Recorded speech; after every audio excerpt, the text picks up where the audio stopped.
10థ్ క్లాస్ సంబంధించి మనకు లేటెస్ట్ అప్డేట్ అయితే రావడం జరిగింది. ఇక్కడ చూస్తే మనకు అప్డేట్ కూడా వేశారనమాట ఈనాడు ఆర్టికల్‌లోని. సో, వీడియోని లైక్ చేయకపోతే గనక ప్లీజ్ లైక్ చేయండి. మరో 4 రోజుల్లో 10 ఫలితాలు అనేది ఇవ్వడం జరిగింది. 10వ తరగతి ఫలితాలు మరో 4 రోజుల్లో లేదా 5 రోజుల్లో విడుదల కానున్నాయి. ఫలితాలకు సంబంధించిన ప్రక్రియ దాదాపు పూర్తయినందున విడుదల తేదీని ఖరారు చేయాలని కోరుతూ ప్రభుత్వ పరీక్షల విభాగం ప్రభుత్వానికి దస్త్రం పంపింది.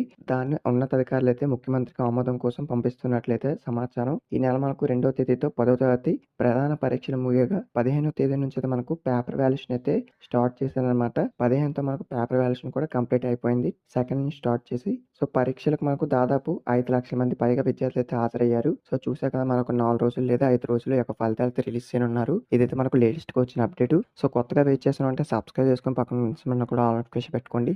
మన ఛానల్‌లోని తెలంగాణ 10థ్ క్లాస్ సంబంధించి లేటెస్ట్ అప్డేట్స్ అన్నీ కూడా పోస్టింగ్ అవుతుంది. రిజల్ట్స్ సంబంధించి. సో, లింక్స్ కూడా మీకైతే ప్రొవైడ్ చేస్తాను. ఏ విధంగా చెక్ చేసుకోవాలో కూడా చెప్తాను. ప్లీజ్ వీడియోని లైక్ చేసి మీ ఫ్రెండ్స్‌కి కూడా షేర్ చేయండి వీడియోని. సో, వాళ్ళకి ఇన్ఫర్మేషన్ తెలుస్తుంది. Thank you.